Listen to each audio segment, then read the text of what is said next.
Bismillahirrahmanirrahim. Assalamualaikum. My name is Hassan and today we are going to enable strong password on registration form, login form in Ultimate Member plugin in WordPress. Before starting work, it's my request, please subscribe my channel. Thank you. Now back to our work. So this is the password field.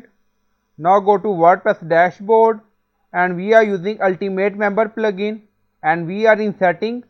So we are in general tab and then you see user, so click on it and then scroll down, you see multiple options and then you see password and security setting and then you see toggle password visibility, require strong password.